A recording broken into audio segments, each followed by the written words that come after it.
안녕하세요. 김현철입니다. 인공지능 얘기를 많이 들어보셨죠? 저는 오랫동안 대학에서 인공지능을 가르쳐 왔고, 그 다음에 최근에는 초중고등학교에서 인공지능 교육에 대한 관심을 많이 가지고 있습니다. 그래서 오늘은 여러분들하고 초중고등학교에서의 인공지능 교육을 왜, 그리고 뭐 어떻게 가르쳐야 될 건가, 이런 여러분들이 궁금해하는 많은 이슈에 대해서 같이 이야기를 나눠보도록 하겠습니다. 오늘 얘기의 순서는 먼저 왜에 대해서부터 얘기를 하겠습니다. 왜 배워야 되는지에 대해서 공감이 되고 알아야지만 그 다음에 거기에 맞게 그럼 무엇을 가르칠 건가를 얘기를 할 수가 있고요. 무엇을 가르칠 건가에 대해서 또 우리는 그럼 그거를 어떻게 가르칠 건가, 이런 순서대로 얘기를 할 수가 있을 것 같습니다. 먼저 인공지능에 대한 맥락적인 배경을 이해할 필요가 있습니다. 그러면은 이후의 얘기를 훨씬 이해하기가 쉬울 것 같아서요. 인공지능이라는 것은 1956년에 어느 학회에서 처음으로 만들어진 용어인데요. 그 당시에 수학하는 사람들, 전기전자하는 사람들, 인주과학하는 사람들, 또 컴퓨터 하는 사람들이 모여서 우리가 공동으로 가지고 있는 요 공통된 관심사, 공통된 주제 영역을 하나로 묶을 수가 있겠다. 그리고 이 묶은 것의 이름을 우리가 인공지능이라고 하자. 그래서 인공지능의 범위와 영역, 정의 이런 것들을 그때 이제 논의하게 됩니다. 그게 1956년인데요. 컴퓨터로 지능에 대해서 어떻게 할 건지에 대해서 이야기가 나온 거는 조금 더 그 전에 있었습니다. 여러분들 알란 튜링이라는 분 아실 거예요. 워낙 유명한 분이니까. 튜링이 1950년에 논문을 내는데 그 논문의 제목이 뭐냐면은 Computing Machinery and Intelligence예요. 컴퓨터라는 기계, 그 다음에 지능 이런 거고, 그 논문의 첫 챕터의 제목이 뭐냐면은 The Imitation Game입니다. 얼마 전에 영화로도 나왔었던 바로 그 이름이죠. 그 스토리고요. 이미테이션 게임이 뭐냐면은 우리가 알고 있는 튜링 테스트를 이야기하는 겁니다. 즉, 기계가 인텔리전트하다고 하는 것을 우리가 어떻게 판별할 것인가. 여기는 두 가지의 큰 가정이 있는데요. 기계라는 것을 우리가 어떻게 정의할 건가. 그 다음에 지능이란 것을 어떻게 우리가 정의할 건가, 생각이란 것을 어떻게 정의할 건가, 이런 중요한 문제들을 처음에 이제 제시를 하게 되는 겁니다. 그러면은 컴퓨팅을 하는 기계에 대한 것들은 그 당시에 있었나, 즉 컴퓨터는 있었나. 1940년대에 처음으로 컴퓨터들이 만들어지기 시작하는 거죠. 그 컴퓨터들은 어떤 이론에 의해서 만들어졌냐면은 바로 그것도 알란 튜링이 1936년에 낸 논문, 그 논문에서 튜링 머신이라는 수학적인 모델을 제시를 하게 됩니다. 이렇게 알란 튜링은 현대 컴퓨터에 엄청난 업적을 세우신 분이죠. 컴퓨터의 처음 개념도 만들어냈고, 그 다음에 이게 사람의 사고까지도 흉내낼 수 있는 그런 것이 될 거다라는 이야기를 하신 분이죠. 그래서 컴퓨터 쪽에서는 노벨상이라고, 컴퓨터 쪽의 노벨상이라고 할 수 있는 상이 있는데요. 그 상 이름을 튜링 어워드라고 이름을 붙여서 매년 그런 큰 업적을 세우신 분한테 상을 드리면서 튜링의 업적을 기리고 있습니다. 세월이 많이 흘러서요. 2018년에 이 튜링 어워드를 누가 받았냐면은 딥러닝의 3대 거장이라고 얘기하는, 딥러닝의 3대 천왕, 뭐 이렇게도 얘기하는 르쿤, 그 다음에 이름만 들어도 가슴 떨리는 힌턴, 그 다음에 벤저, 이런 세 분이 공동 수상을 했습니다. 이분들은 딥러닝에 대한 업적 때문에 이렇게 받았고, 사실 우리가 지금 이렇게 인공지능 얘기를 하고 인공지능이 세상을 바꾼다라고 얘기하는 거에 가장 핵심적인 기술이 바로 딥러닝이거든요. 이 딥러닝이 어느 날 갑자기 나왔는가, 또 그건 아니에요. 1950년과 지금 사이에 엄청난 일들이 있었습니다. 그걸 잠깐 보시면요.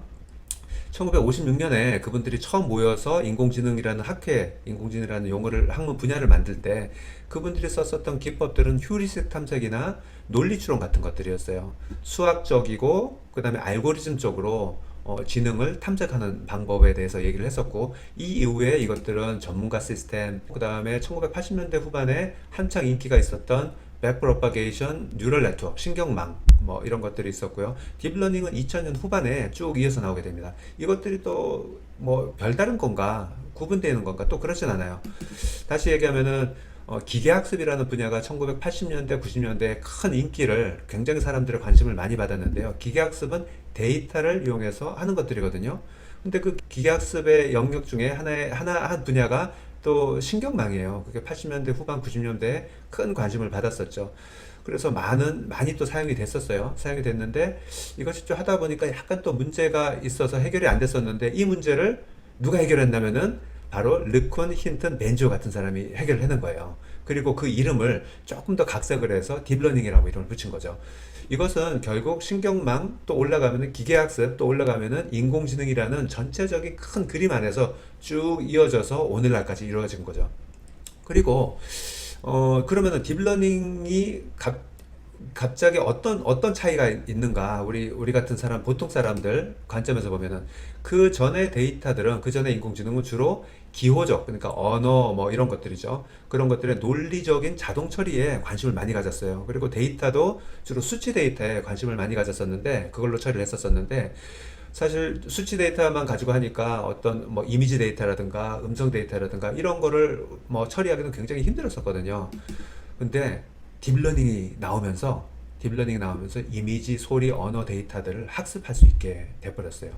근데 이것이 가지고 있는 임팩트가 정말 큰 거예요. 왜 그러냐면은 이것을 그 전까지는 주로 대학의 연구실에서만 실험적으로 뭔가가 진행되고 연구가 되고 이런 수준이었는데, 아니 이미지, 소리, 언어를 자동으로 그렇게 처리를 할 수 있다라고 생각을 하니까 산업적인 효과가 굉장히 큰 거예요. 산업, 사회, 경제에 대한 미치는 그런 잠재성이 엄청나게 커서 이때부터 기업체, 산업체 뭐 이런 데도 관심을 굉장히 많이 갖게 됩니다. 그리고 실제적으로 이렇게 만들어진 알고리즘들, 기법들을 기업체, 산업체를 통해서 우리의 사회, 산업, 생활, 공공 모든 부분에 새로운 제품, 새로운 서비스를 혁신적으로 만드는 데 기여를 하게 되는 거죠.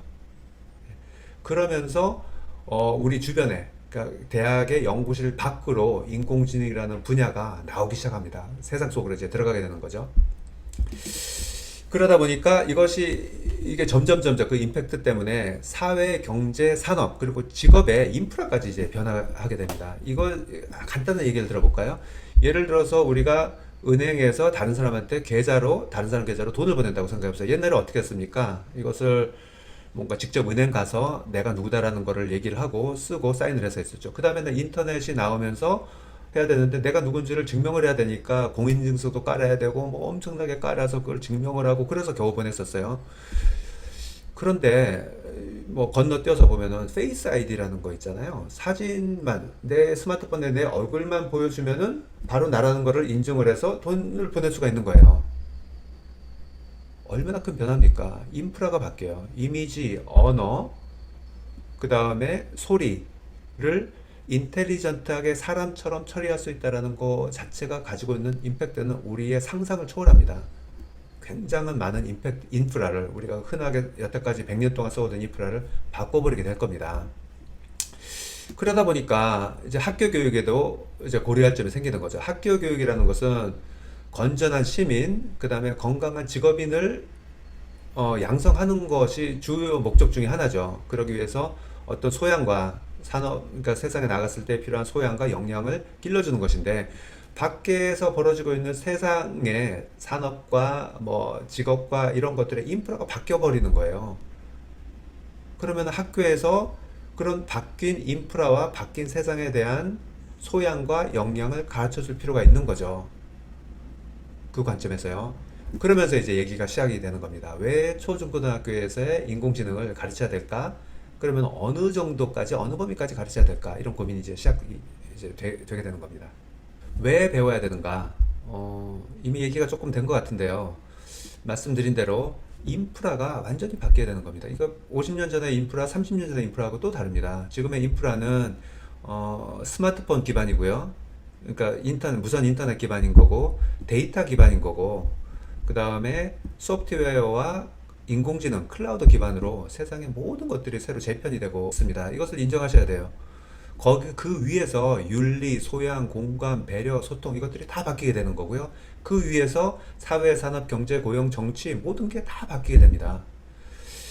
사실 그래서 사회, 경제 전반적인 인프라가, 새로운 인프라를 우리가 가정을 하면은 그 위에서 살게 될 우리 아이들은 그 인프라를 이해를 해야지만 건전하고 그 다음에 건강한 직업인으로서 살 수 있게 되는 거죠. 시민으로서 살 수 있게 되는 거죠. 소프트웨어와 AI는 지금의, 그 다음에 미래의 새로운 세상을 이해하는데 가장 핵심적인 소양이 되어야 됩니다. 그리고 이러한 새로운 인프라에 위해서 이제 모든 것들을 새로 설계해야 될 시기가 이제 시작이 되고 있거든요. 이런 새로운 인프라에서 법도 새로 바꿔야 되고 고용관계도 새로 설계를 해야 되고 경제, 산업 다 새로 설계해야 됩니다. 이런 새로운 설계하는 것들을 우리 아이들이 해야 될 텐데 그러기 위해서는 말씀드린 대로 소프트웨어와 AI에 대한 소양과 역량이 있어야지만 그런 새로운 세상을 계속 만들어 나갈 수 있게 되는 겁니다. 이것이 가장 기본적인 이제 배경이라고 얘기를 할 수가 있습니다.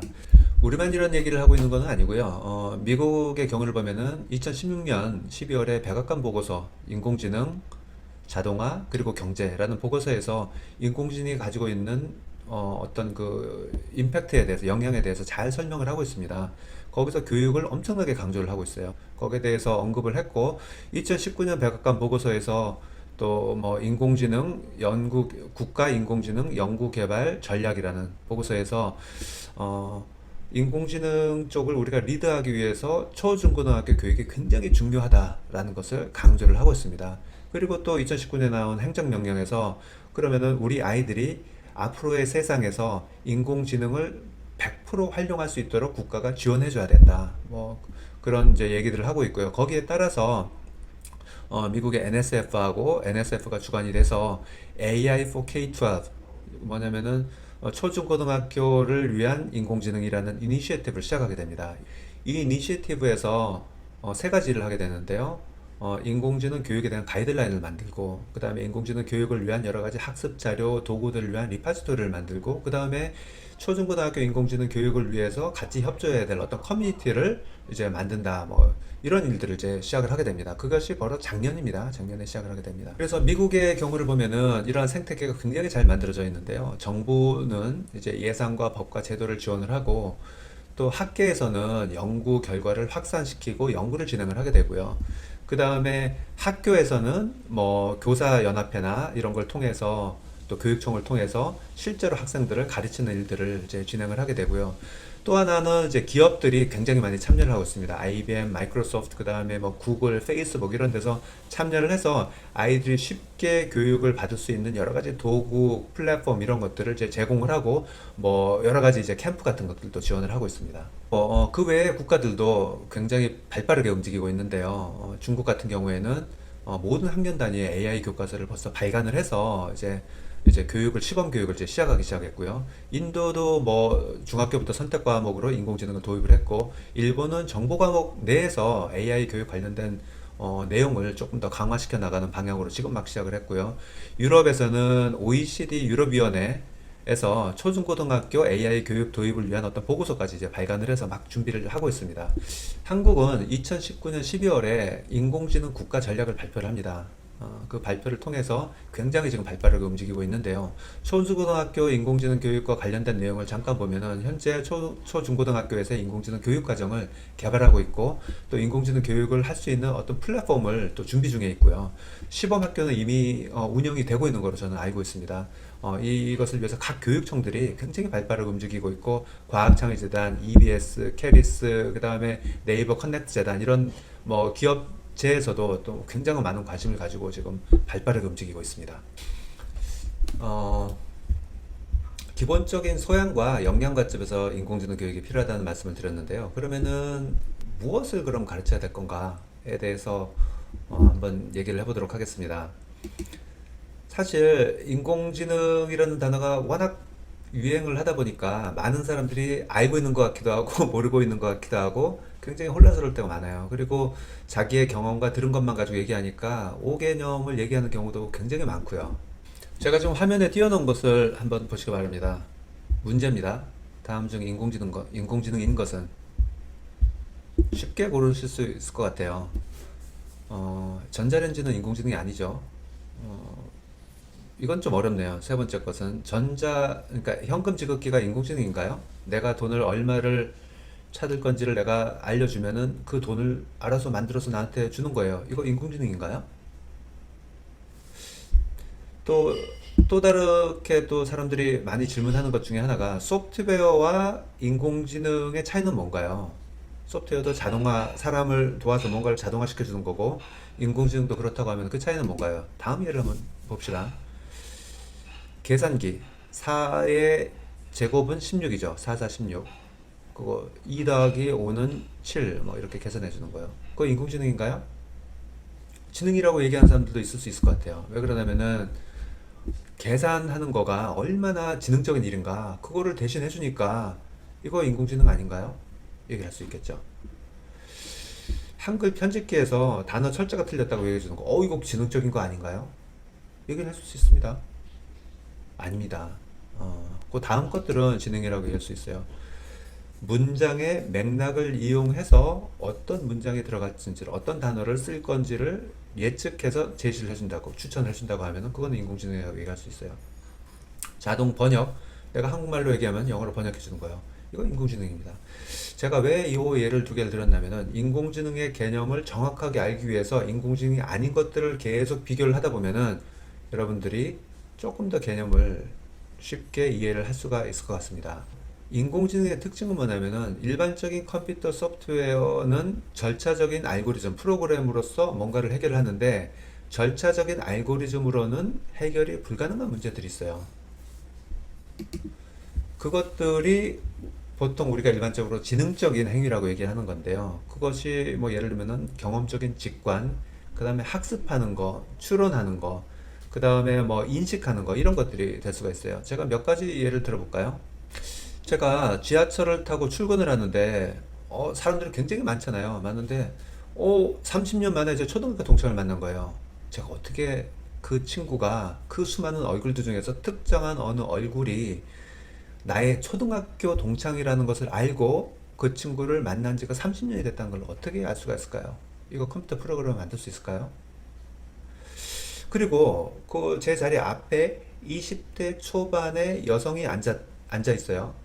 그 사람이 20대 초반이라는 거, 그 사람이 여성이라는 걸 제가 어떻게 알 수 있을까요? 왜 그러면은 그 사람은 내가 오늘 처음 본 사람이거든요. 한 번도 태어나서 본 적이 없는 사람인데 저 아는 거예요. 모습만 보고. 어떻게 알 수가 있을까요?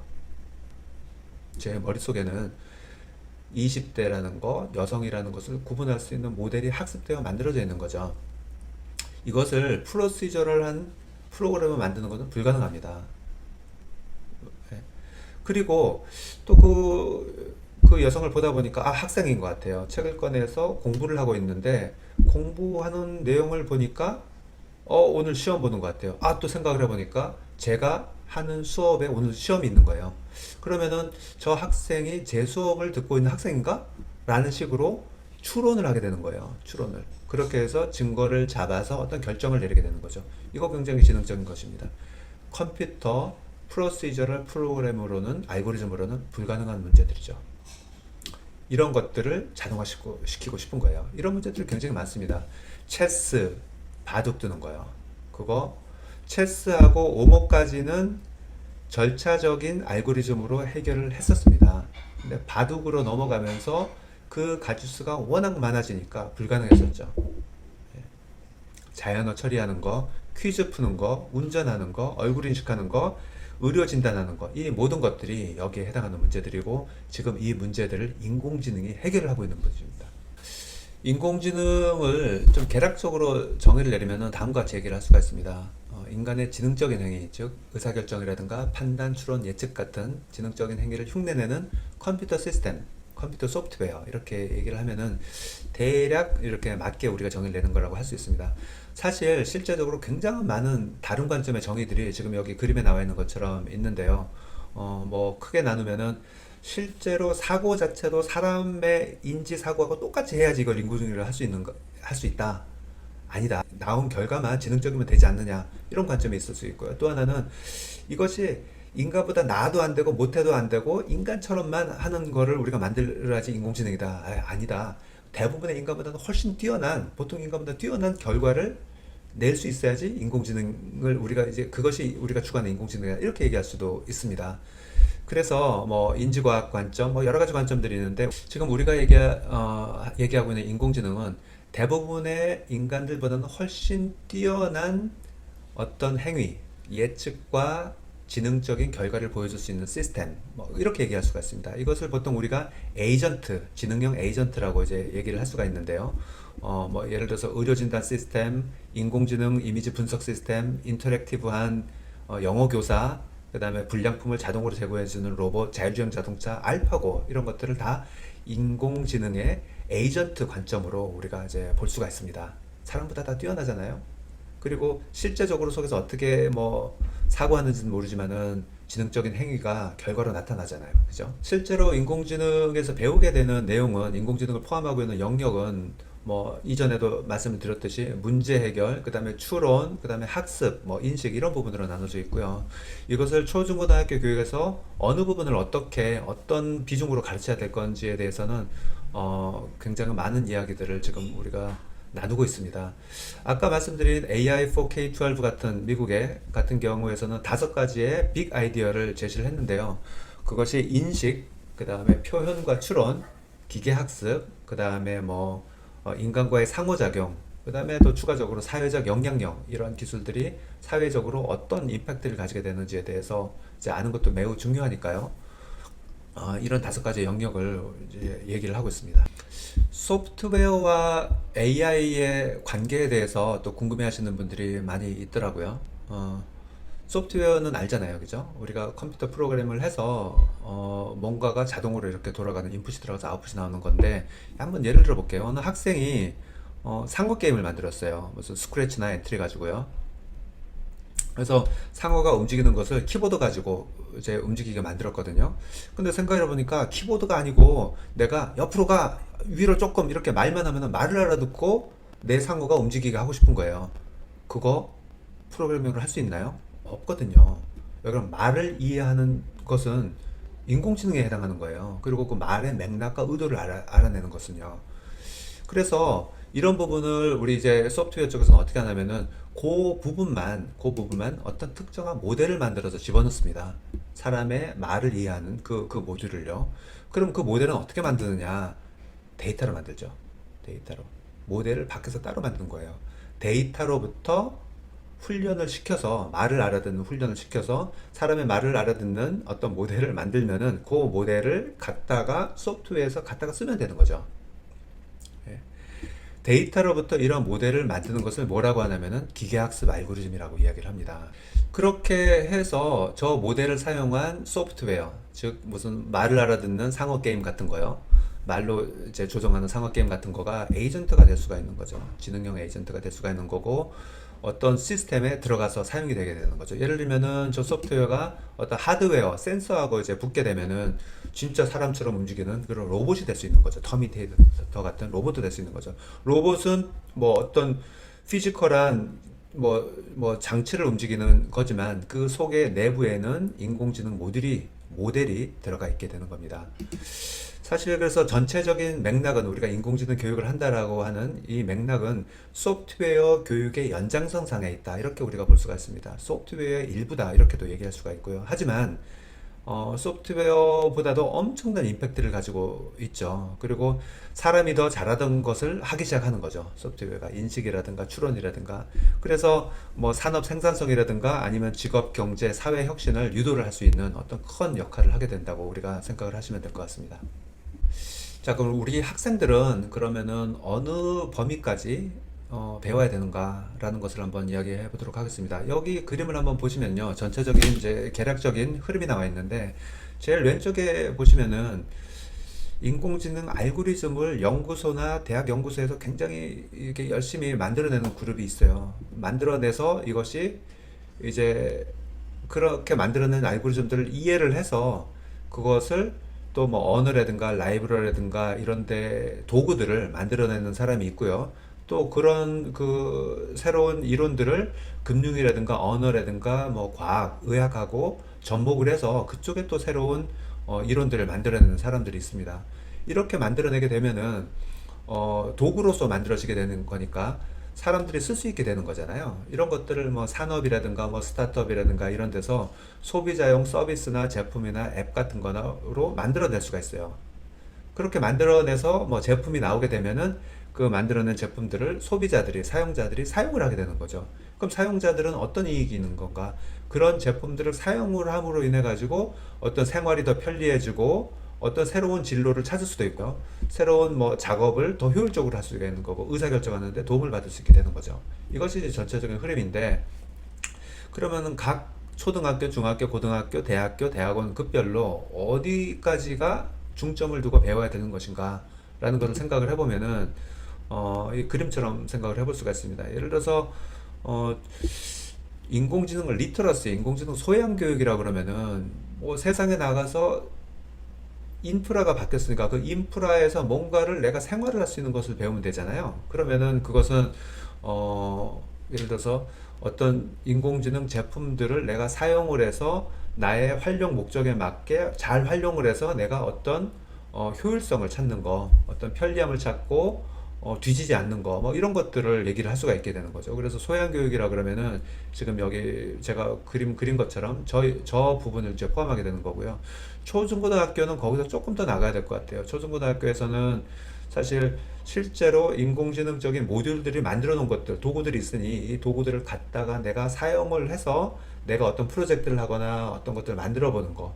여기까지가 이제 할 수가 있을 것 같아요. 그러려면은 인공지능에 대한 기본적인 개념도, 아주 기본적인 개념도 이해를 하면서 도구를 활용해서 내과의 뭔가를 만들어 보는 거, 융합도 해보고 이런 것들이 이제 초중고등학교에서 담당을 하게 될 수가 있을 것 같고요. 대학교에서는 그 알고리즘 자체를, 어려운 알고리즘들이 많죠. 그 알고리즘을 이해를 해서 그런 도구도 만들어 보고 도구를 활용해서 어떤 융합도 해볼 수 있고 이런 것들을 하게 될 수 있을 것 같고, 사실 대학원 같은 데서는 새로운 알고리즘을 계속 연구하고 만들어내야 되는 거죠. 또 융합을 해서 새로운 어떤 도메인도 만들어내고요. 이런 것도 이렇게 좀 구별을 해볼 수가 있을 것 같습니다. 또 하나는 굉장히 이제 용어들이 혼란스러운 용어들이 많아요. 이런 용어 정도는 구분을 해야 됩니다. 사실은요.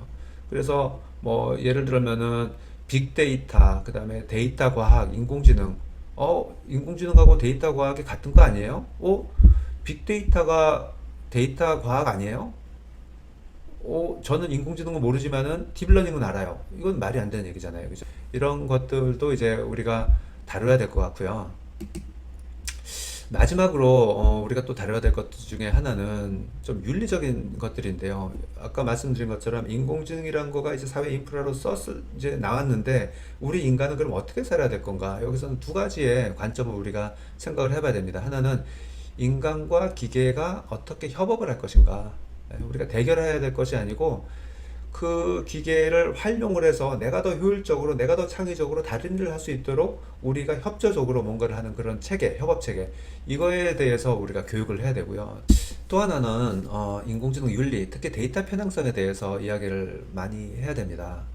아까 말씀드린 것처럼 인공지능 모델 자체가, 기계학습 모델이 데이터로부터 만들어지는데 데이터가 인종이나 어떤 성별에 대해서 편향성을 가지고 있게 되면은 그 모델 자체도 그렇게 되거든요. 그리고 그 모델 자체를 실제로 어떤 뭐 경제적인 아니면 사회적인 이익이 걸린 문제에서 사용이 되기 시작하면은 그 편향성 때문에 굉장한 문제를 일으키게 될 수가 있죠. 사실은 예를 들어서 뭐 많은 것들이 그 데이터가 그 어떤 여성이라든가 어떤 특정한 인종에 대해서 불리한 데이터가 사용이 되는 경우가 실제로 많이 보고가 되어 있습니다.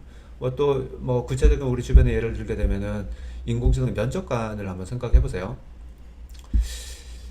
인공지능 면접관이 가지고 있는 어떤 데이터를 통해서 어떤 기준을 가지고 그 사람이 나를 판정을 하는지에 대해서 내가 알지 못하면 굉장히 불안해질 수밖에 없죠.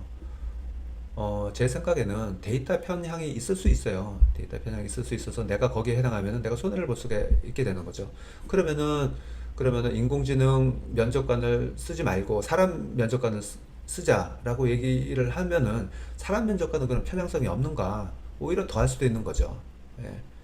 그래서 이것이 단순히 뭐 기술의 문제가 아니고 우리가 살아온 패턴, 그 다음에 뭐 문화적인 굉장히 많은 것들을 고려할, 그리고 생각해야 되는, 그리고 새롭게 우리가 설계하고 만들어내야 되는 중요한 그런 문제가 되게 됩니다. 이제 마지막으로 인공지능 교육을 어떻게 할 것인가에 대해서 뭐 이야기를 해보도록 하겠습니다. 먼저 지금 현재 초중고등학교의 인공지능 교육은 플랫폼상에서 많이 이루어지고 있습니다. 플랫폼도 뭐 한 두 가지로 생각을 해볼 수가 있는데요. 하나는 아까 말씀드린 것처럼 인공지능의 여러 가지 모듈들이 도구의 형태로 이제 나와 있거든요. 그런 것들이 지금 학생들이 쓰고 있는 교육용 프로그래밍 언어, 예를 들어서 스크래치, 뭐 엔트리 이런 것에 서 사용할 수 있도록 이렇게 지금 제공이 되고 있거든요. 그러면은 학생들 입장에서는 아까 뭐 상어 게임 얘기도 드렸지만은 엔트리나 스크래치 가지고 프로그래밍을 만드는 과정에서 특정한 그런 인식이라든가 인공지능이 필요한 모듈들이 제공되는 게 있으면은 그것을 불러다가 같이 쓰면은, 그러면은 이제 굉장히 창의적이고 그런 이제 프로젝트, 작품을 만들 수가 있게 되는 거죠. 이게 뭐 한 가지 형태고, 또 한 형태는 실제로 그 모델 자체를 내가 만들어 보는 플랫폼들이 또 있습니다. 그래서 그 플랫폼 상에서 내가 데이터를 제공을 하고, 그 다음에 훈련시키는 그 모델을 만드는 과정들을 내가 설계를 하고 설정을 해서 실제적으로 모델을 만들어 보는 게 되는 거죠, 내가. 그리고 내가 만든 그 모델을 갖다가 아까 말씀드린 것처럼 내가 사용하는 컴퓨터 프로그래밍 언어라든가 이런 것에 집어넣어서 내가 굉장히 창의적인 나만의 어떤 그런 지능적인 프로젝트를 하게 될 수 있게 되는 거죠. 사실 이런 플랫폼들은 지금 뭐 몇몇 개 제공되고 있는데 지금도 많이 만들어지고 있고, 지금 우리나라도 이 플랫폼을 만들려고 하는 준비를 지금 하고 있는 걸로 알고 있습니다. 두 번째로는 사실 인공지능 교육을 어떤 지식 교육으로 접근하면 안 된다. 그러면 안 되고, 굉장히 창의적인 문제 발견과 문제 해결 역량을 키울 수 있는 방향으로 우리가 교육을 해야 된다는 것을 강조하고 싶습니다. 그림은 그러한 몇몇 사례들을 지금 보여주고 있는데요. 뭐 예를 들면은 우리 강아지 얼굴을 인식해서 우리 강아지면은 문을 열어주게 하는 것을 만들 수도 있고요. 또는 뭐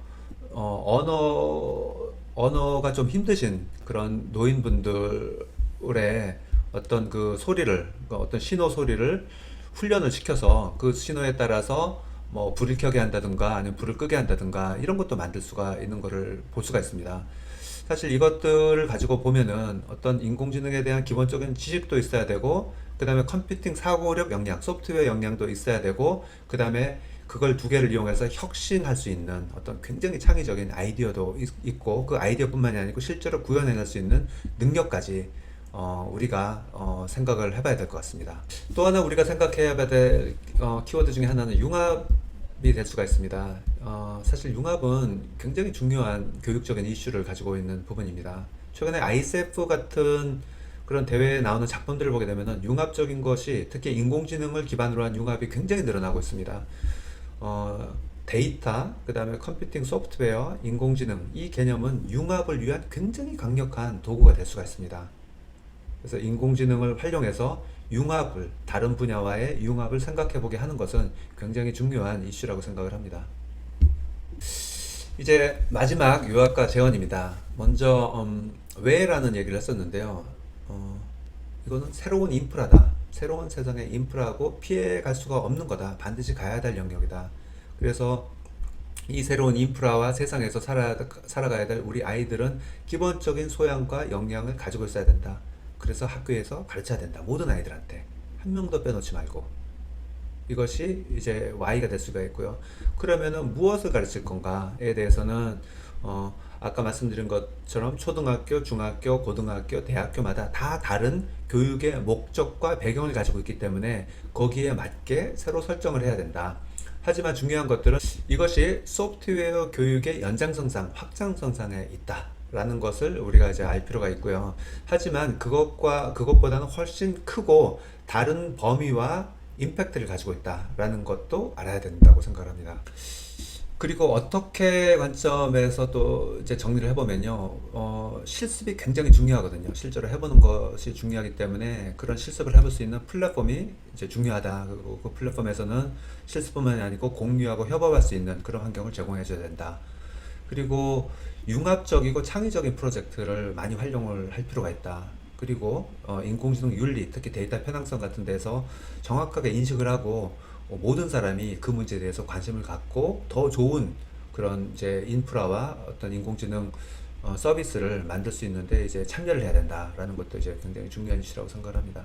마지막으로 훌륭한 교사와 훌륭한 프로젝트 실습 환경이 굉장히 필수적입니다. 그것 없이는 기초 소양 교육 혹은 의미 없는 지식 교육에 머무게 될 가능성이 매우 많습니다.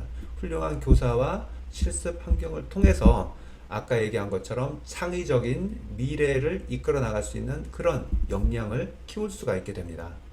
코로나 바이러스나 뭐 여러 가지 상황 때문에 여러분들하고 직접 만나서 얘기 좀 못하고 이렇게 영상으로 할 수밖에 없어서 굉장히 안타깝게 생각을 합니다. 하지만 사실 초중고등학교에서의 인공지능 교육은 지금 뭐 만들어진 것이 아니고 다 처음 이제 해나가야 되는 것들이거든요. 그러니까 우리 모두가 관심 있는 사람들이 관심을 가지고 이야기를 나누고 의견을 나누고 그렇게 해가면서 다 같이 만들어 간다고 생각을 하면 좋을 것 같습니다. 질문 있으시면 또 질문 주시면은 또 이야기를 계속 나누도록 하겠습니다. 감사합니다. 사전 질문지를 좀 보내주셨는데요. 같이 읽으면서 제가 답변을 드리도록 하겠습니다. 첫 번째 질문이, 교육 현장에서 인공지능 교육을 할 때 주의할 점들이 무엇이 있을까요? 라고 물으셨는데요. 이미 좀 일부는 말씀을 제가 드린 것 같은데, 우리가 AI 교육을 하는 이유를 먼저 생각해 보시면 될 것 같아요. 이것이 변화된 세상을 아이들이 이해를 하고 그 변화된 세상에서 살아갈 수 있는 소양과 이끌 수 있는 역량을 가지게 하는 것이 목적이기 때문에 그런 관점으로 생각을 해보면은 아이들을 지식 습득 방식으로 교육하고 평가하고 경쟁시키고 이런 것은 아닌 것 같고요. 그것보다는 실습을 통해서 스스로 파악하고 그 다음에 창의적인 어떤 그런 문제 발견, 해결력을 강조하는 것이 중요할 거라고 생각합니다. 그런 과정을 통해서 아이들이 살게 될 세상을 능동적으로 이해할 수 있는 그런 능력을 가지게 될 거라고 생각을 합니다. 두 번째 질문을 좀 읽어보면요. 교육부에서 인공지능 교육 기본교육을 발표할 예정이라고 하면서 인공지능 교육을 위해서 많은 선생님들이 인공지능을 배워야 되는 상황인데 선생님들은 어떤 방법으로 공부를 하면 좋을까요? 라고 질문을 하셨는데요. 지금 현재 교육부를 비롯해서 교육과정도 준비하고 교사 연수도 많이 준비하는 것으로 저는 알고 있습니다. 그 다음에 커넥트 재단에서도 교육용 프로그래밍 언어인 무슨 엔트리나 이런 걸 통해서 엔트리에다가 인공지능 모듈을 집어넣어서 제공하기 시작했고 학생과 교사를 위한 다양한 교육과정과 뭐 연수들도 준비하고 있는 것으로 알고 있습니다. 선생님들께서 그러한 다양한 연수 과정들, 교육 자료를 쉽게 접하게 될 수 있을 것이니까 곧 그런 도움을 받아서 공부를 하시면은 뭐 그렇게 어렵지 않을 거라고 저는 생각이 듭니다. 세 번째 질문은 초등학생 자녀를 키우고 있는 학부모입니다. 초등학생이 쉽게 인공지능을 접하고 제작하고 활용해 볼 수 있는 도구가 있을까요? 가정에서는 어떻게 교육을 해야 될까요? 뭐 이런 질문을 주셨는데요. 도구들이 많이 있습니다. 해외를 보면은 IBM, 마이크로소프트, 구글 이런 곳에서 아이들을 위한 인공지능 교육 과정과 교육 도구들, 플랫폼들을 아주 굉장히 쉽게 잘 제공하고 있습니다. 한글로 번역도 되어서 무슨 뭐 언어 때문에 못하고 이러는 상황은 아닌 것 같고요. 국내에서도 커넥트 재단에서 엔트리를 기반으로 해서 많은 교육 과정들, 컨텐츠들, 도구들, 영상들 이런 것들을 제공하기 시작하고 있습니다. 조금 관심을 가지고 좀 보시면은 많은 도구들이 있다는 걸 알게 되실 거고요. 또 학교에서 교육을 뭐 올해나 내년이나 내후년에 하게 되면은 학교 교육에서도 굉장히 많은 것들을 아이들이 배울 수 있을 거라고 저는 생각을 합니다. 네 번째 질문은 대학원에서 소프트웨어 교육을 공부하는 초등교사입니다. 인공지능을 교육하는 목표가 궁금할 때가 많습니다. 많은 교사들, 논문들, 학습 자료들이 인공지능 자체를 교육하는 경우가 많이 보이는데 이것은 정답이 아니라는 생각이 듭니다. 그렇다면 인공지능 교육의 목표는 무엇이 되어야 될까요? 필수 교육이라면 뭐 범위가 어디까지라고 생각하시는지 궁금합니다. 이 질문에 대한 대답은 아까 제 강의에서도 조금 일부가 된 것 같습니다. 조금 반복해서 생각을 해보면요. 지금 배워야 되는 이유가 아이들이 이 세상을 이해하고 그 세상에서 건전한 시민, 건강한 직업인으로서 사는 것이 소양이어야 되잖아요. 그러면은 이러한 변화가 진짜로 아이들의 눈에 보여야 되고 몸과 마음으로 느낄 수 있게 해주는 것이 굉장히 중요합니다. 그렇기 위해서는 이게 변화가 있어 이렇게 뭐 지식 전달을 하는 거가 아니고 실습을 통해서 즉 변화의 흐름 속에 아이들이 직접 조금이라도 발을 담그고 들어가서 생산자로 참여해서 그런 것을 느껴볼 수 있게 하는 것이 굉장히 중요하다고 생각을 합니다. 그런 과정을 통해서 아이들이 그런 변화를 나중에 커서 만들어 나갈 수도 있고 그런 변화를 설계하는 그런 일을 하게 될 거라고 생각을 합니다. 다섯 번째 질문을 한번 보겠습니다. 소프트웨어 교육이 교육과정으로 들어온 지도 얼마 되지도 않았는데 갑자기 또 인공지능 교육이 강조되고 있습니다. 시대적 흐름으로 그러한 것이 중요하다는 것은 이해가 되지만 교육 현장에서는 준비도 없이 갑작스레 준비를 시작을 해야 되는 상황입니다. 그러다 보니까 왜 가르쳐야 되는지, 무엇을 가르쳐야 되는지 방향 설정하기도 어렵기도 하고 그런 것을 준비하는 과정에서 자꾸 그런 질문을 다시 하게 됩니다. 또 혼란스럽고 부담도 됩니다. 어, 초중고등학교에서 인공지능을 왜 해야 하는 것이며 교육의 방향은 어떻게 설정해야 되는 것이 궁금합니다. 왜 해야 되는지 방향은 어떻게 설정해야 되는지에 대해서는 제 강의에서도 좀 얘기를 했고요. 그 다음에 조금 전 다른 질문에 대한 답변에서도 제가 좀 답변을 일부 한 것 같습니다. 사실 그런 배경과 중요성은 다 알겠는데 교사로서 내가 이것을 어떻게 가르쳐야 되지 굉장히 막막할 수가 있습니다. 막막하죠. 하지만 제 생각에는 선생님이 그런 거를 해야 되겠다는 긍정적인 마음만 있으면은 도움과 자료를 받을 수 있는 곳이 많이 있습니다. 지금은 아직 없지만요. 금방 이번 달, 다음 달, 다다음 달 굉장히 많이 과학창의재단, EBS, 캐리스, 커넥트 재단 이런 곳에서 교육과정, 도구, 플랫폼 지금 계속 만들고 있고요. 여러분들이 관심을 가지고 조금만 살펴보면은 이게 또 뭐 굉장히 어려운 거를 대학교처럼 그런 걸 가르치는 것도 아니고 인공지능 개발자를 양성하는 목적도 아니지 않습니까? 어, 그래서 조금 더 관심을 가지고 주변을 살펴보시면은 그런 자료나 도구에 대해서 도움을 많이 받을 수 있을 거라고 생각이 듭니다. 마지막 여섯 번째 질문인데요. 인공지능 교육을 시작해야 하는 현장 선생님들께 마지막 한마디 부탁드립니다. 아이들이 이 세상의 변화를 이해하고 세상의 변화에 참여하기 위해서는요, 우선 선생님이 먼저 그렇게 되어야 하는 것이 굉장히 중요하다고 생각을 합니다.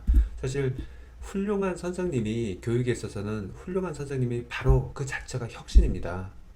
선생님이 그러한 역량과 자세를 가지고 있으면요, 그러한 것이 아이들한테 자연스럽게 전달이 돼서 아이들이 변화합니다. 변화는 이제 뉴 노멀입니다. 그리고 교육은 그 중심에, 그 가장 중심에 있습니다. 감사합니다.